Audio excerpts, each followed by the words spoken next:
ഞാൻ Jacob Kurian P God's desire for യുവിലേക്ക് താങ്കൾക്ക് വീണ്ടും സ്വാഗതം.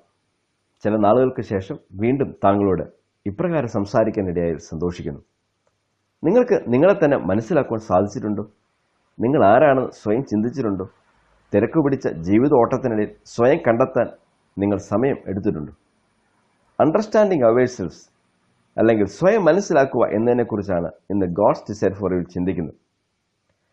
ഒരു വ്യക്തി തന്റെ ചുറ്റുപാടുകളുമായുള്ള ബന്ധത്തിലും തങ്ങളുടെ മാതാപിതാക്കളുമായും മറ്റു ബന്ധുമിത്രാദികളുമായുള്ള ബന്ധത്തിലും സ്വയം അവബോധം അഥവാ സെൽഫ് കൺസെപ്റ്റ് വളർത്തിയെടുക്കുന്നു. മാതാപിതാക്കൾക്ക് തങ്ങളുടെ കുട്ടിയെക്കുറിച്ച് ഉന്നത പ്രതീക്ഷകളുണ്ട്. ഈ പ്രതീക്ഷകൾക്കനുസരിച്ച് അവരെ വളർത്തുമ്പോൾ അവർ അവരുടെ മേൽ പല വ്യവസ്ഥകളും അഥവാ കണ്ടീഷൻസ് വയ്ക്കുന്നു. ഇത് കുട്ടികളിൽ സമ്മർദ്ദം ഉണ്ടാക്കുകയും അവർ ഒരു ഐഡൽ സെൽഫ് അഥവാ സാങ്കല്പിക സ്വയം ഉണ്ടാക്കുകയും ചെയ്യുന്നു. പലപ്പോഴും നമ്മുടെ റിയൽ സെൽഫും ഐഡൽ സെൽഫും തമ്മിൽ വലിയ അന്തരമുണ്ട്. നമ്മുടെ യഥാർത്ഥ സ്വയവും സാങ്കല്പിക സ്വയവും തമ്മിൽ വലിയ ഒരു അന്തരം ഉണ്ട്. സാങ്കല്പിക സ്വയത്തിൽ അഥവാ ഐഡൽ സെൽഫിലാണ് പലപ്പോഴും നമ്മൾ ജീവിക്കുന്നത്. ഞാൻ പറയാൻ നിങ്ങൾക്ക് മനസ്സിലാവുന്നുണ്ട്.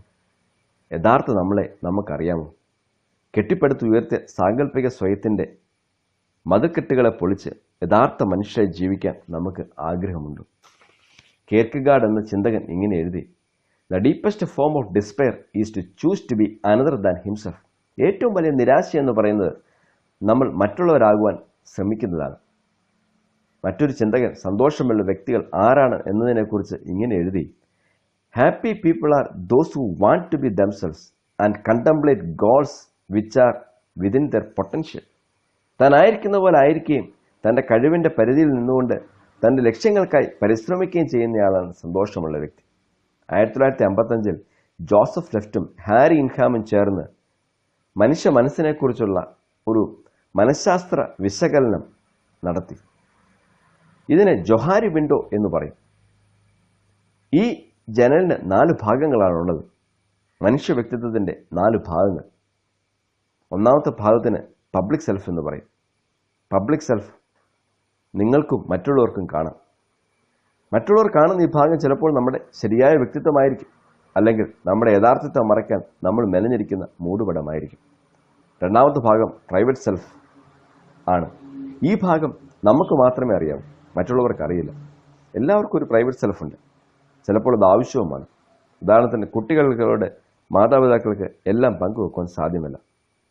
അതുപോലെ തന്നെ നമ്മുടെ പ്രൈവറ്റ് സെൽഫ് അറിയാവുന്നവരുടെ എണ്ണം ചുരുക്കമായിരിക്കും. ഭാര്യയ്ക്കും ഭർത്താവിനും തമ്മിൽ അറിയാവുന്നതുപോലെ മറ്റു 2 പേർ തമ്മിൽ അറിയുക എളുപ്പമല്ല. എന്നാൽ നമ്മുടെ പബ്ലിക് സെൽഫും പ്രൈവറ്റ് സെൽഫും തമ്മിൽ ആരോഗ്യകരമല്ലാത്ത ഒരു അന്തരമുണ്ടായാൽ നമ്മൾ കപടമായ മുഖംമൂടി അണിഞ്ഞ് ജീവിക്കുകയാണ്. ഇത് നമ്മെ മാനസിക അനാരോഗ്യത്തിലേക്ക് നയിക്കും. മൂന്നാമത്തെ ഭാഗം റിവീൽഡ് സെൽഫാണ്. ഈ ഭാഗം മറ്റുള്ളവർക്കറിയാം, നമുക്കറിയില്ല.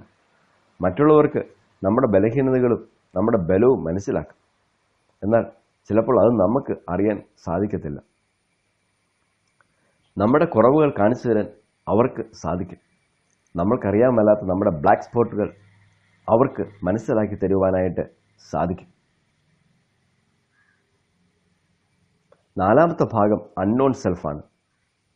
ഇത് നമുക്കും അറിയത്തില്ല, മറ്റുള്ളവർക്കും അറിയത്തില്ല, ദൈവത്തിന് മാത്രമേ അറിയാവൂ. മറഞ്ഞിരിക്കുന്ന, ഒളിച്ചിരിക്കുന്ന എത്രയോ തെറ്റുകൾ നമ്മളിലുണ്ട്. പൗലോസ് അപ്പോസ്തലൻ ഇങ്ങനെ എഴുതി, എനിക്ക് യാതൊരു കുറ്റത്തെക്കുറിച്ചും ബോധമില്ലെങ്കിലും അതിനാൽ ഞാൻ നീതിമാനെന്ന് വരികയില്ല. എന്നെ വിധിക്കുന്നത് കർത്താവാകുന്നു. 1 കൊരിന്ത്യർ 4:4. യേശുവിന് യേശു ആരാണെന്ന് അറിയാമായിരുന്നു. യോഹന്നാൻ 8:37 ഇങ്ങനെ വായിക്കുന്നു, പീലാത്തോസ് അവനോട്, നീ രാജാവ് തന്നെയല്ലോ എന്ന് പറഞ്ഞതെന്ന് യേശു, നീ പറഞ്ഞതുപോലെ ഞാൻ രാജാവ് തന്നെ.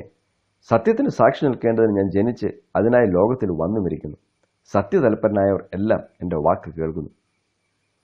യേശുവിന് താൻ ആരാണെന്ന് അറിയാവുന്നതുപോലെ തന്നെക്കുറിച്ച് മറ്റുള്ളവർ എന്തു പറയുന്നുവെന്നും അറിയാനും ആഗ്രഹമുണ്ടായിരുന്നു. ഒരിക്കൽ യേശു ഫിലിപ്പിൻ്റെ കൈസര്യയിൽ വെച്ച് ശിഷ്യന്മാരോട് ചോദിച്ചു, ജനങ്ങൾ മനുഷ്യപുത്രനെ കുറിച്ച് എന്തു പറയുന്നുവെന്ന്. ജനങ്ങൾക്ക് യേശുവിനെക്കുറിച്ചുള്ള ധാരണ എന്താണെന്ന് ശിഷ്യന്മാർ യേശുവിനോട് പറഞ്ഞു. എന്നാൽ പത്രോസ് യേശു ജീവനുള്ള ദൈവത്തിൻ്റെ പുത്രനായ ക്രിസ്തുവാകുന്ന സത്യം ശങ്ക കൂടാതെ പറഞ്ഞു. പ്രിയമുള്ളവരെ, നമുക്ക് നമ്മെ തന്നെ അറിയുവാനായിട്ട് ശ്രമിക്കാം. നമ്മൾ എങ്ങനെയായിരിക്കുന്നു അതുപോലെ നമ്മൾ ജീവിക്കുവാനാണ് ദൈവം നമ്മളെക്കുറിച്ച് ആഗ്രഹിക്കുന്നത്. നമ്മുടെ അതുല്യതയിൽ നമുക്ക് സന്തോഷിക്കാം. ജീവിത തിരക്കിനിടയിൽ സ്വയം കണ്ടെത്താൻ അല്പസമയം നമുക്ക് തിരഞ്ഞെടുക്കാമോ? സ്വയപരിശോധന നടത്താമോ? നിങ്ങളായിട്ടാണോ ജീവിക്കുന്നത്, അതോ ഒരു സാങ്കല്പിക സ്വയത്തിലാണോ ജീവിക്കുന്നത്? നമ്മുടെ യഥാർത്ഥ സ്വയത്തെ മറച്ചു വെച്ചുകൊണ്ടുള്ള ഒരു ജീവിതമാണോ നമ്മുടേത്? നമ്മുടെ സ്നേഹിതരും നമ്മളുമായി ഏറ്റവും അടുത്ത് ബന്ധപ്പെടുന്നവരും നമ്മെക്കുറിച്ച് പറയുന്നത് നമുക്ക് ശ്രദ്ധിക്കാം. ഇത് പലതും, അവർ പറയുന്ന പലതും സത്യമായിരിക്കാം. നമുക്ക് ദൈവവുമായി സമയം ചെലവഴിക്കാം. ദൈവത്തിൻ്റെ വിശുദ്ധി നമ്മൾ ദർശിക്കുമ്പോൾ നമുക്ക് നമ്മുടെ കുറവുകൾ കണ്ടെത്താൻ സാധിക്കും. യെശയ്യാപ്രവാചകൻ ദൈവത്തിൻ്റെ വിശുദ്ധി ദർശിച്ചപ്പോൾ തൻ്റെ ശുദ്ധിയില്ലാത്ത അധരങ്ങൾ കണ്ടെത്തുവാനായിട്ട് സാധിച്ചു. നമുക്കും ദൈവത്തിൻ്റെ സന്നിധിയിൽ സമയം ചെലവഴിക്കുമ്പോൾ ദൈവിക വിശുദ്ധിയുടെ മുമ്പിൽ നമ്മുടെ മറഞ്ഞിരിക്കുന്ന തെറ്റുകൾ കാണുവാനായിട്ട് സാധിക്കും. നമ്മളെക്കുറിച്ച് നമുക്കും മറ്റുള്ളവർക്കും അറിയാൻ മേലാത്ത അനവധി കാര്യങ്ങൾ, നമ്മുടെ ഒളിച്ചിരിക്കുന്ന ആ ഇരുണ്ട ഭാഗങ്ങൾ കണ്ടെത്തുവാൻ ദൈവത്തിൻ്റെ സന്നിധിയിൽ നമുക്ക് സാധിക്കും. നമ്മളായിരിക്കുന്ന പോലെ ആയിരിക്കുമ്പോഴാണ് നമുക്ക് സന്തോഷിക്കുവാനായിട്ട് സാധിക്കുന്നത്. അതിനായിട്ട് നമുക്ക് ദൈവങ്ങളിൽ നമ്മളെ തന്നെ സമർപ്പിക്കാം. നമുക്ക് ദൈവത്തിൽ ആശ്രയിക്കാം. നമുക്ക് പ്രാർത്ഥിക്കാം. പ്രിയ പിതാവ്, ഞങ്ങൾ ഒരുമിച്ച് ദൈവത്തിൻ്റെ സന്നിധിയിലേക്ക് കടന്നു വരുന്നു. ഒരിക്കൽ കൂടെ ഞങ്ങളെ കേൾപ്പിച്ച നല്ല ആലോചനകൾക്കായിട്ട് നന്ദി കർത്താവേ. ഞങ്ങളായിട്ട് ജീവിക്കുവാൻ കർത്താവേ ഞങ്ങളെ സഹായിച്ചാട്ടെ. സാങ്കല്പികമായ സ്വയത്തിൽ നിന്നും ഞങ്ങൾ കെട്ടിവച്ചിരിക്കുന്ന കർത്താവെ എല്ലാ കപട മുഖങ്ങൾക്കപ്പുറത്തേക്കും കർത്താവെ ഒരു ശരിയായ ജീവിതം നയിക്കുവാൻ ഓരോരുത്തരെയും കർത്താവെ സഹായിക്കണമെന്ന് പ്രാർത്ഥിക്കുന്നു. ഇന്ന് ദൈവത്തിൻ്റെ വചനം കേട്ട ഓരോരുത്തരുടെ മേലും ദൈവത്തിൻ്റെ പരിശുദ്ധാത്മാവ് പ്രവർത്തിക്കുകയും അവരെ കർത്താവെ അവരെക്കുറിച്ച് അങ്ങെന്തോ ആഗ്രഹിക്കുന്നു അതിലേക്ക് അവരെ കൊണ്ടുവരികയും ചെയ്യണമെന്ന് പ്രാർത്ഥിക്കുന്നു. അവർക്കൊരു കർത്താവെ അതുല്യത നീ നൽകിയിട്ടുണ്ടല്ലോ. ആ അതുല്യതയിൽ അവർ സന്തോഷിക്കുവാൻ കർത്താവെ അവരായിട്ട് ജീവിക്കുവാൻ കർത്താവെ അവരെ നീ സഹായിക്കണമെന്ന് പ്രാർത്ഥിക്കുന്നു. ഞങ്ങളിന്ന് ഒരുമിച്ച് അങ്ങ് അനുഗ്രഹിച്ചതിനായിട്ട് സ്തോത്രം ചെയ്യുന്നു. ഞങ്ങളുടെ പ്രാർത്ഥന കേട്ടതിനായിട്ട് സ്തോത്രം. യേശുവിൻ്റെ നാമത്തിൽ തന്നെ ആമേൻ. ദൈവം നിങ്ങളേവരെയും അനുഗ്രഹിക്കട്ടെ. ദൈവഹിതമായാൽ അടുത്ത ആഴ്ച മറ്റൊരു വിഷയവുമായിട്ട് നമുക്ക് ഒരുമിച്ച് കൂടാം. God bless you.